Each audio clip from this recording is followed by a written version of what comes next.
បាទសួស្តីបងប្អូនទាំងអស់គ្នាបាទហើយបងប្អូនដឹងទេថាថ្ងៃនេះគឺជាថ្ងៃអ្វីបាទបងប្អូនបាទគឺជាថ្ងៃមួយដ៏អស្ចារ្យបាទសម្រាប់ពុទ្ធបរិស័ទទាំងឡាយសម្រាប់បងប្អូនប្រជាជនខ្មែរយើងស្ទើរតែ95%ដែលកាន់សាសនាពុទ្ធហើយយើងដឹងហើយថាថ្ងៃនេះគឺជាថ្ងៃវិសាខបូជាណាបងប្អូនណាថ្ងៃវិសាខបូជាបាទគឺជាថ្ងៃមួយដ៏អស្ចារ្យដែលប្រជាជនខ្មែរយើងប្រារព្ធនៅថ្ងៃនេះគឺសម្រាប់រំលឹកគុណបាទព្រះអង្គម្ចាស់បាទរំលឹកគុណ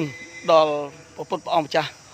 នៃយើងដែលព្រះអង្គបានទី1គឺប្រសូតបាទរំលឹកដល់ថ្ងៃប្រសូតរបស់ព្រះអង្គហើយទី2រំលឹកដល់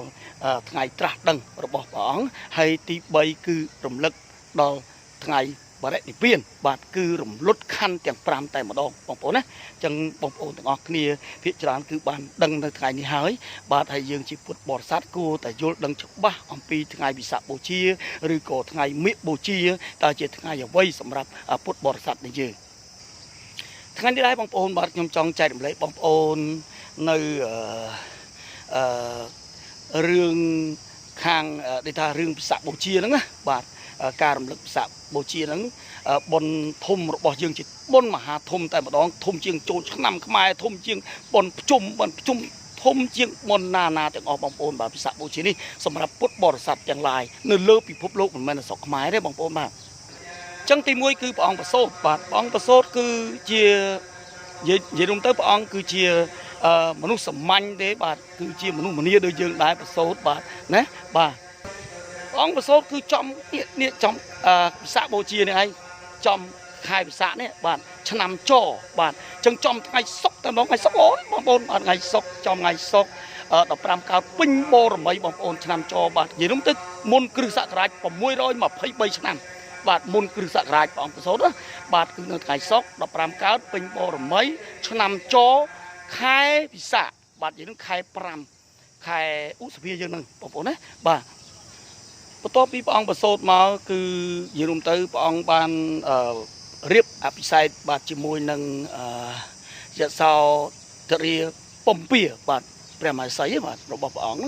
បាទហើយទៅជាបងប្អូនចំនួន1បាទបងប្អូនចំនួន1របស់ព្រះអង្គនិ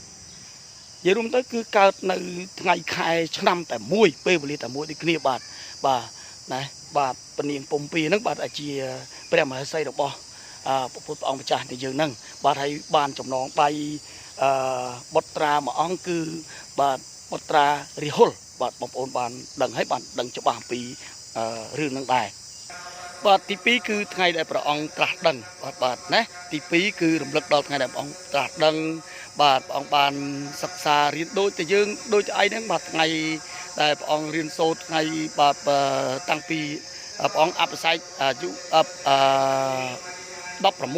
ភាសាបងប្អូនបាទណាសូត្រដែលរៀបអភិពាអភិសេកបាទជាមួយពនាងពំពាហ្នឹងគឺក្នុងជននិយុ16ព្រះភាសាណាបងប្អូនណាអញ្ចឹងនៅពេលដែលព្រះអង្គបួសព្រះអង្គសាងប្រទ្នោះគឺក្នុងជននិយុបាទ29ព្រះភាសាគឺ29ព្រះភាសាគឺព្រះអង្គចាប់ដើមចេញសាងភ្នោះបាទសាងភ្នោះបងប្អូនបាទដោយសារឃើញព្រឹត្តិការណ៍4គឺដែលព្រះអង្គត្រូវចេញសាងភ្នោះបាទ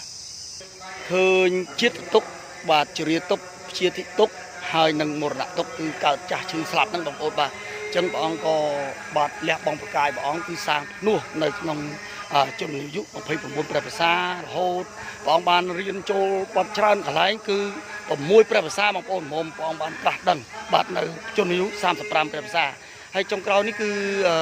ថ្ងៃដែលព្រះអង្គនិយាយរួមទៅចូលប្រតិភិនបាទណាបាទប្រតិភិនគឺនៅខែនឹងដូចគ្នាបងប្អូនខែវិសាខនៅក្នុងខែវិសាខ15កើតពេញបូរមីដូចគ្នាបាទគាត់ថាខុសថ្ងៃខុសឆ្នាំគ្នាទេបាទបងប្អូនណាអញ្ចឹងសូមបងប្អូនពុទ្ធបរិស័ទទាំងអស់បានយល់ដឹងអំពីព្រឹត្តិការណ៍វិសាខបូជានេះបាទពុទ្ធសាសនាយើងជាពុទ្ធបរិស័ទត្រូវយល់ដឹងប្រជាជនខ្មែរយើងនឹង95%កាន់ពុទ្ធសាសនាត្រូវយល់ដឹងអំពីពិធីបុណ្យវិសាខបូជាក៏ដូចជាពិធីបុណ្យមាឃបូជាបងប្អូនណាបាទហើយខ្ញុំអរគុណជាច្រើនដែលបងប្អូនបានត្រង់ត្រាប់ ដាប់នៅក្នុងការចែកម្លែករបស់ខ្ញុំមានកំហុសខុសឆ្គងឲ្យសូមបងប្អូនអភ័យទោសបាទព្រោះខ្ញុំអត់បាទខ្ញុំចេះតិចតួចបងប្អូនចេះចេញពីការមើលសភៅមើលរៀនស្ដាប់អីចឹងទៅហើយពីចាស់គាត់និទានស្ដាប់ចឹងទៅប៉ុន្តែខ្ញុំអត់ដឹងថាខុសត្រូវអីប្រហែលទេបើមានការខុសឆ្គងអីយើងប្រាប់គ្នាបាទរិះគន់ក្នុងការកែលម្អបាទជាជនជាតិខ្មែរដូចគ្នាណាបងប្អូនណាបាទអរគុណច្រើនបាទ